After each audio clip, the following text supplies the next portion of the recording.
And we're live. What's good, everybody? Gerald Moore Jr., founder of Ohio Cannabis Report, tapping in for another great episode and update for all things Ohio Cannabis, October 2025. Just a disclaimer, this is an independent media platform. I am not a lawyer. I'm not a doctor. Um, so this is for entertainment and educational purposes only. Please use it for that. If you are seeking medical help, contact a primary care physician, contact a doctor. If you're looking for legal help, contact a lawyer. Um, I am not that. Let me say, what's good, Kevin? Thanks for tuning in. I am on vacation right now, so I'm going to be quick today. Just going to do some updates of some things, some stories that's been going on. Just to update the people, obviously, there was a hemp executive order, hemp ban from the governor that was struck down by a Franklin County judge. So there's like a 14-day window so people can still still sell hemp, THC, Delta 8, Delta 9 beverages, products for like 14 days. There's currently a lawsuit against the governor for the hemp side, and also a couple about 5 cannabis dispensary owners, cultivators are suing the state as well, DCC. Yes, new THC bill coming this week. I believe there's some action at the state house happening this week. So I'm going to give you guys some resources and people to follow, because I will not be in the state of Ohio. I'm currently in Florida right now, so I will not be showing up, but I will show you the people who probably will be there. So yeah, but let me go over these numbers.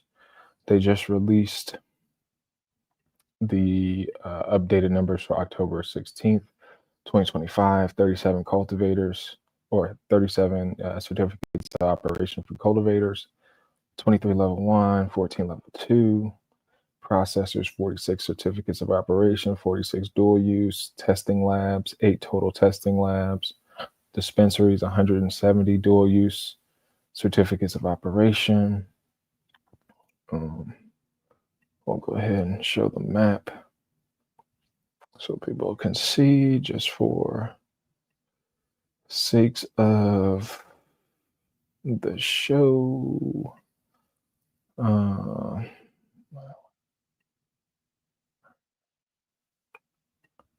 right, so here's a map of dispensaries in the state of Ohio.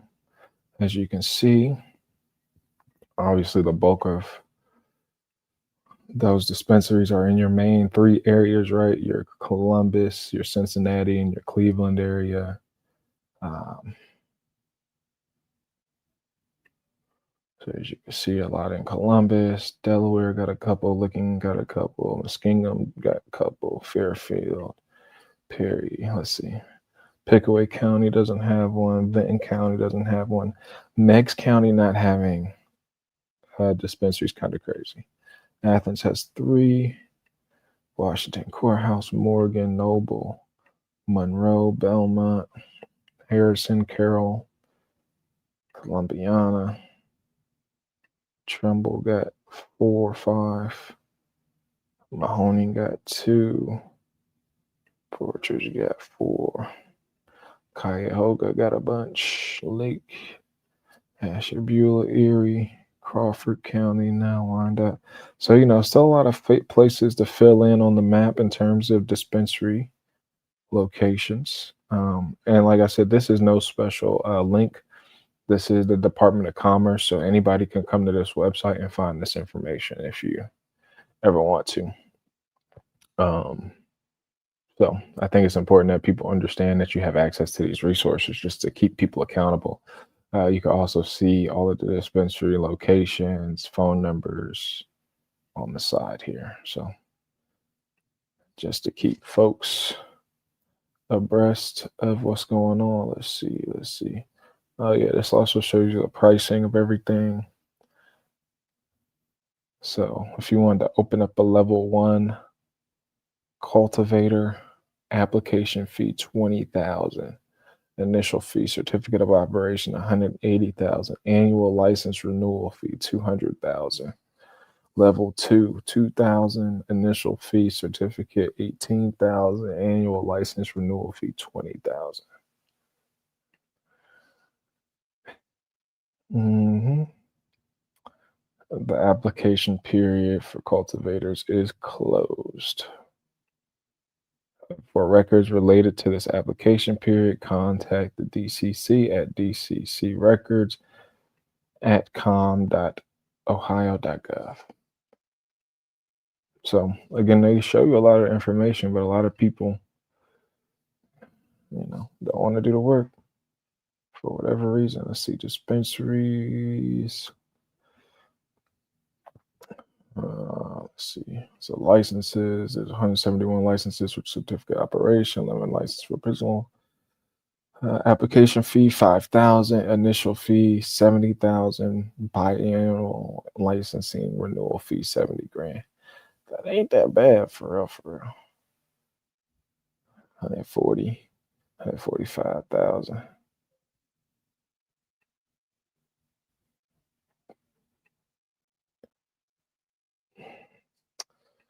So yeah, it's let's go see these numbers. All right. So we got patient caregivers. They haven't updated that since September because it's actually been decreasing, I believe. So we won't go over those numbers. We'll go over the sales figures. Medical sales began January 14, 2019. Non-medical sales began August 6, 2024. Pounds of plant material sold, non-medical 138,612, medical 334,094 for a total of 472,692. Got manufactured product. Total product sales for non-medical, you have 871,152,057. For medical, you have 2,250,011,151 for a grand total of $3,121,164,245. Plant sales average per 10th OZ, $18.37. Plant sales average per gram, $6.49. Manufacturer sales average, $25.89. So yeah, let me know what you think in the comments about that. Obviously, again, a lot of people are still going up to Michigan to get their own bud. We do have home grows where people are, it's harvest season, so we're starting to see a lot of harvest. If you want to show us your harvest, man, tag us on Facebook, Ohio Cannabis Report. You can also tag us on Instagram. I'm on the backup Instagram right now, which is, let me see, Instagram. It's Ohio_Cannabis_report. It's the backup. So I'm building the backup right now because I think somebody reported us, which is cool. It's part of the game. It's all part of the game. So it's the backup joint right here. So I try to share some content on there. I got some of the emails, phone numbers for the governor's office staff. Let's see how many followers I got on this one. So you can see we only got 55 followers. We got to get our followers up. Also, make sure you guys like, comment, subscribe to the channel so we can get the numbers up. And then I'm going to share EBTHC. Here's another great resource for people looking for local resources in the state of Ohio. Eric, he used to work in the industry in terms of working with one of the cultivators. Now I think he's doing more so consulting work. But yeah, it's a great website with a lot of information on it, a lot of resources. You can also support him, contact him. But there's a lot of people doing great things in a lot of different spaces. He has a course, so how to become an informed and successful voice for change within your own community. Then there's an Ohio Cannabis Consumer Coalition. So yeah, it's a lot of great resources. Contact your state, local and state leaders, testify at the state house, build your own path. So again, a lot of great work in terms of helping people understand how they can get involved in the state of Ohio's process. Here's Eric. He's definitely a um, personality for sure. A lot of personalities. Um, Homegrown. Let's see, legislative framework that he built out. Now, services that he's offering. So yeah, man, tap in with the people. Like I said, there's a lot of people doing great work. Find your voice, find your space, and do what you got to do. Looks like the Ohio House wants to ban all hemp with except no THC drinks. Yes, and that's again. I mean, that's what they want to do, but they're not going to be able to do that. Like you can ban it all you want to, but people can still purchase the products, right? People can still order the products offline, um, online. You know what I mean? So people can still grow it. So, and at this point, they're just wasting taxpayer dollars. You know what I mean? Like I understand, like nobody in their right mind, in my opinion, right? But I can't be for everybody. Nobody should be selling anything to children, right? I get people are trying to make money, do whatever they got to do. But if you got products that are coming from outside the United States, right, that are coming into gas stations, and then you have gas station folks selling it to minors, it's a parental issue. That's a business issue. Like the business owners have to be held accountable. In one of the articles, it said that somebody sent their 15-year-old nephew into the store to purchase some of these products. Okay, so if that's the case, why isn't that place shut down? Like, if you sent your 15-year-old nephew into a store and he was able to purchase some THC gummies, you as the leader, the politician, wouldn't you have that place shut down? So it's just odd to me that they're focusing on so much when it's like I haven't really heard that many stories about kids getting access to THC gummies just going into the store. Yeah, I mean, the age restriction. If you go into the grocery store or the gas station, what are they going to ask you if you get some beer? ID. If you get some tea, I mean, if you get some tobacco, ID. Right. So yes, if they're selling tobacco products, if they're selling THC products, those should be behind the counter.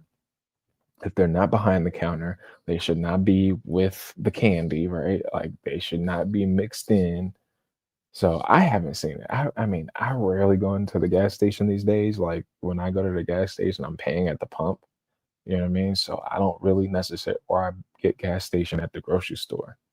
So I've rarely been to like a corner store or one of these spots. So I'm gonna have to, if y'all out there, if y'all shopping, fill me in. You know what I mean? Send me some content. Send me some video on Instagram or to our website or to our email, Ohio Cannabis Report at Gmail, because I'm not seeing it. So I'm trying to understand where all this is happening. You know what I mean? Like, is it in the hood? Is it in the rural communities? Is it in the suburbs? Like, where is all of this craziness happening when it comes to THC drinks? I mean, I represent um, App Girls Cannabis. So I have a partnership with App Girls Cannabis. And so everywhere we sell, like we do sell them in like at gas stations. But again, it's a THC beverage. If you purchase that beverage, you get carded. Um, we're at wine shops, beer shops, restaurants. But again, like alcohol, if I go in a restaurant and ask for a fucking Bud Light, can I see your ID, sir? For the majority, right? And if it's kids, a child. So if we have to determine what's the age of these children. Are we saying these are 18-year-olds, right? Who are seniors in high school or, maybe freshmen in college? Or are these 15-year-olds, 12-year-olds, 8-year-olds? Because I'm just, when they say the children, and then we want to protect the children, but you won't invest in education for the children. You want to invest in children's families so the parents don't have to work two, three, four jobs to try to take care of the child. Cost of food for children. You don't want to pay teachers extra to educate the children. Like, but yeah, let's get away from the THC.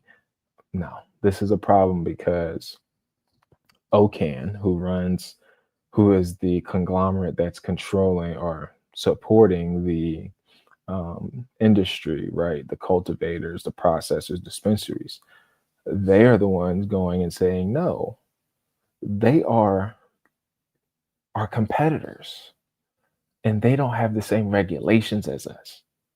They don't have the same stipulations as us. They can market, they can advertise, they can promote. They might not have to ID. We have to ID. I mean, we have all these regulations in the medical and adult use market. Whole time the hemp market can do whatever they want. App Girls Cannabis can market their products however they want, which again, that's the fault of the industry for not advocating more.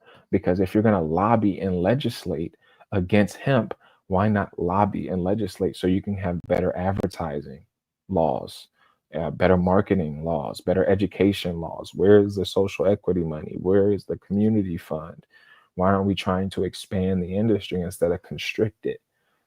So you have to really look behind, who's really behind these things, right? Like there was, let me see if I can. Okay.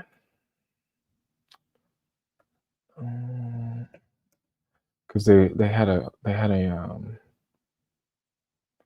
news article that actually had a quote from the executive director of OCAN. Let me see. OCAN.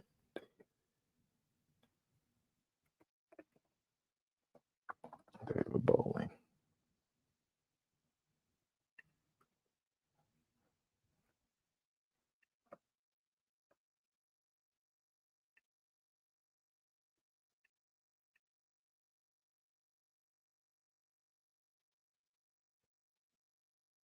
What article that? I literally just saw an article 2 days ago.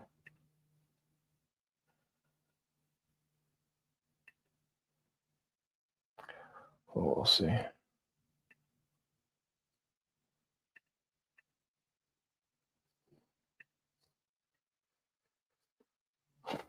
It's about the ban and talk again. Let's see.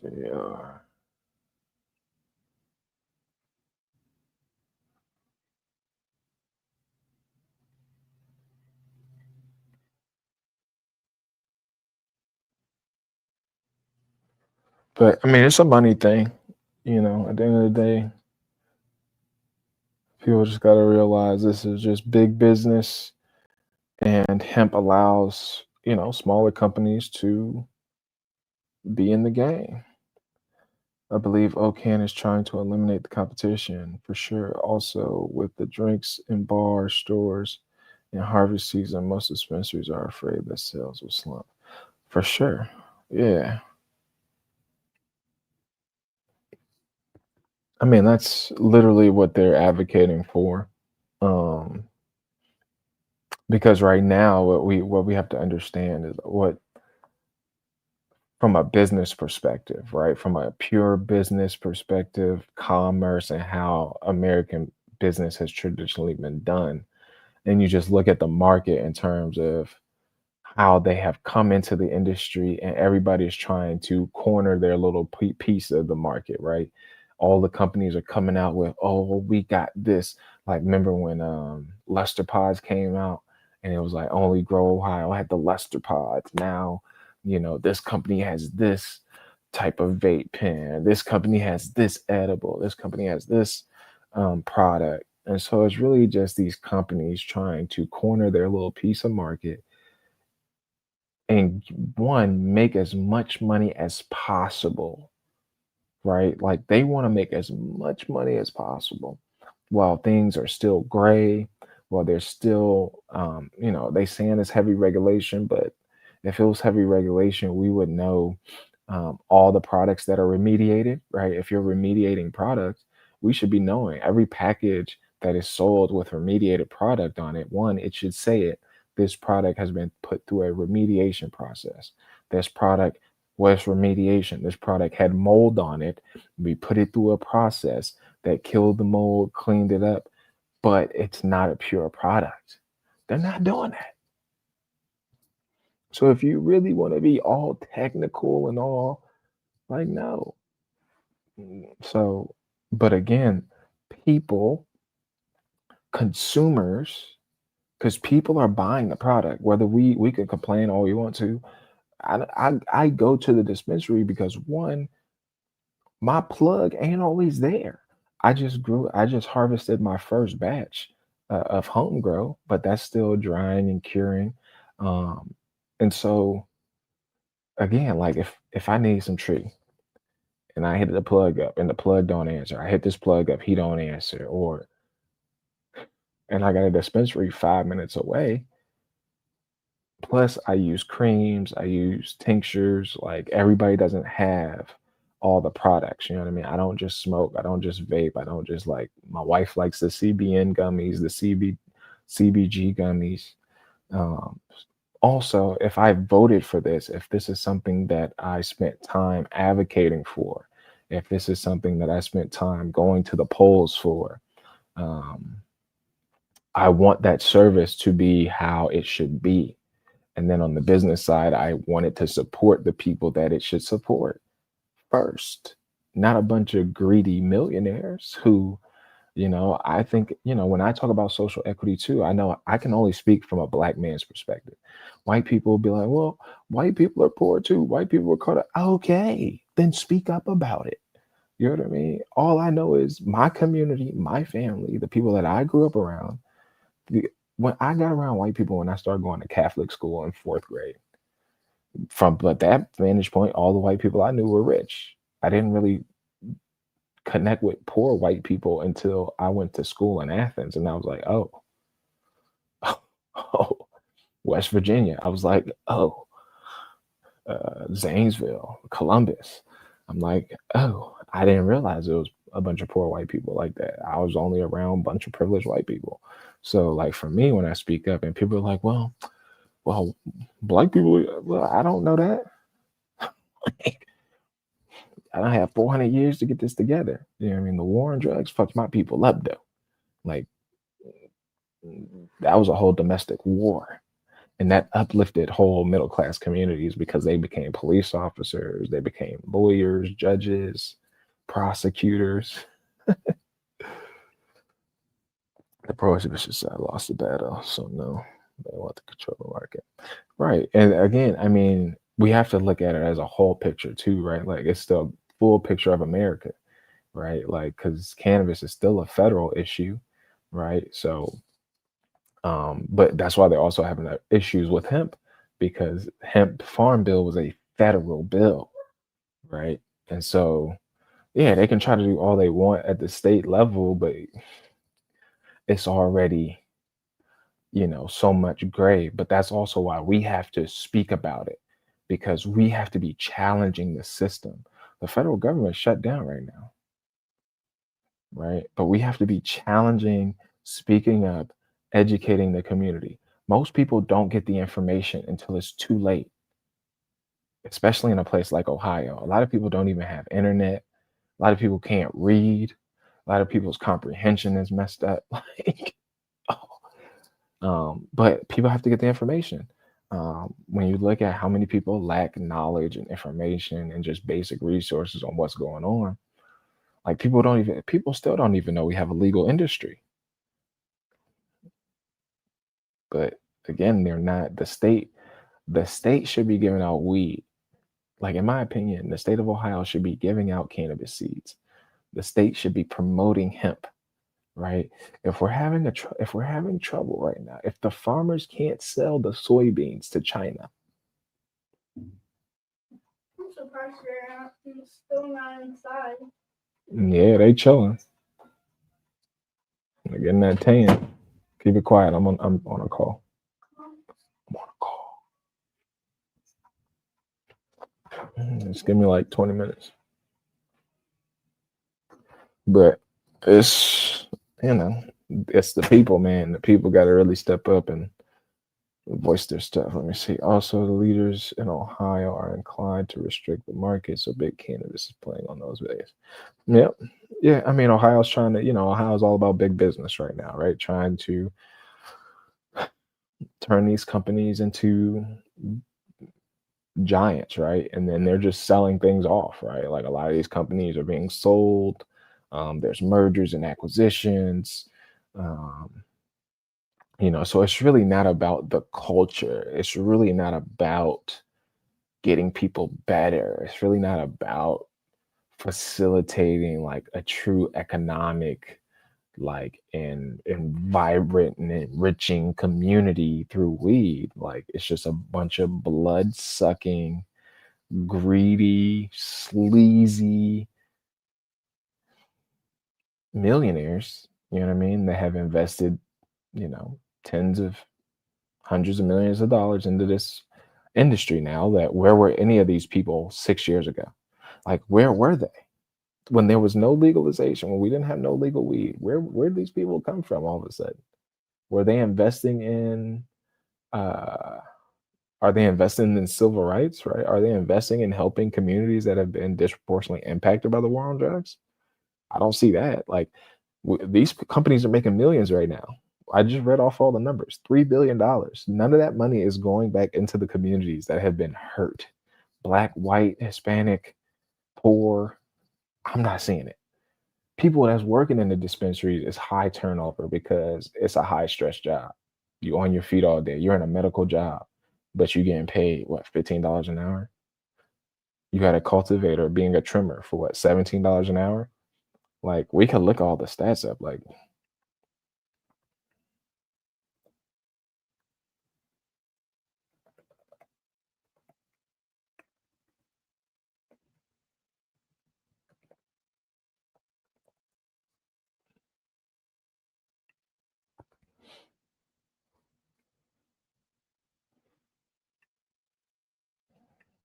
so we got cannabis vape brand ambassador territory, 16 to $19 an hour. Packaging associate, $17 an hour. Fire Rock, cannabis reviewer, part-time customer experience representative, Fireland Scientific. Pay information not provided, part-time. Brand ambassador, True Relief. Downtown, pay information not provided, full-time, weekends as needed, paid time off. Receptionist, Nugent Holdings, pay not provided. Why do you think they not providing the information for how much the pay is? Because they not paying a lot. Dispensary tech, ARY, wellness, part-time. Dispensary tech, part full-time. Holidays, production support, wild, 2150 to 24. That's a little bit better. Cannabis laboratory technician, personal care specialist, Green Thumb, Whitehall, therapeutic program worker. That's not it. I look like that's all of the cannabis jobs right there. But from conversations that I've had with people, they not, and just experiencing it. I mean, dispensary associate part time, $15 an hour. Like, what you doing with $15 an hour these days, part time? True Leaf, 15. Cure Leaf, 16.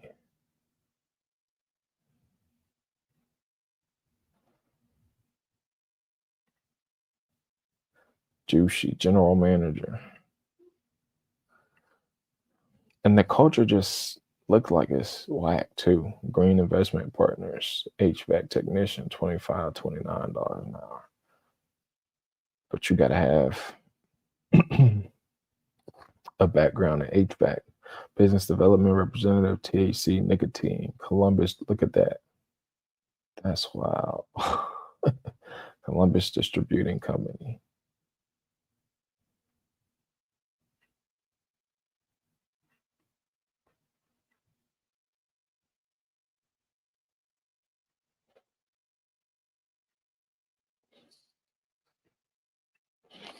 But you know, I don't know, man. We in a time, man. Let me know where y'all tapping in from. If y'all in Ohio, I'm in Florida right now, so not in the state. A little vacation with the family,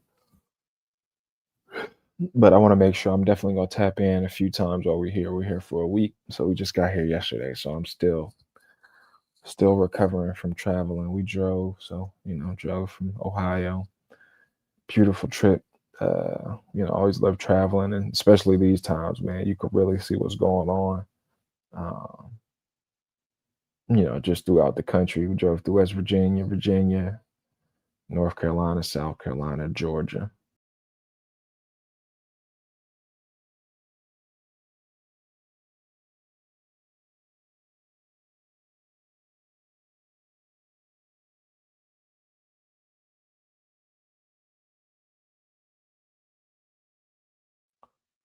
Sorry, I blacked out. Technical difficulties.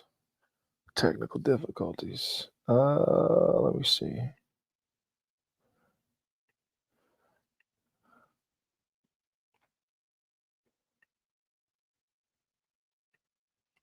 Also, if y'all want to hop in the chat, man, let me know. Love hearing people's perspective. Obviously, there's a lot going on. And everybody's circumstances is different too, man. Like when it comes to home grow, obviously everybody can't grow. So I think we need, more cooperatives. I have a nonprofit and I'm all about cooperative economics. I'm all about, building coalitions and spaces. Um, but unfortunately, we live in a time where, again, everybody doesn't have access to, let's say, an acre of land or a home where they can grow. And so, for a lot of people, if you're in an apartment complex, you can't grow or consume without getting in trouble, right? So you consume, let's say you consume in an apartment and it's a non-smoking apartment. Now you get evicted, and now that goes on your record. You know what I mean? There's just a lot. Um, and so we're already in a housing crisis. We're already in, a healthcare epidemic and crisis. And so I think a lot of people, especially the haves, if you have some privilege, you have to be mindful that not everybody has your privilege. Not everybody can go to Michigan and buy a pound of weed. Not everybody has the means. Not everybody has the car. Not everybody has the time off. Not everybody has a group of friends that can say, hey, we all got some extra bread. We can all put our money together and drive up to Detroit or Michigan. You know what I mean? So just be mindful. That's it I got. Till the next time. Peace.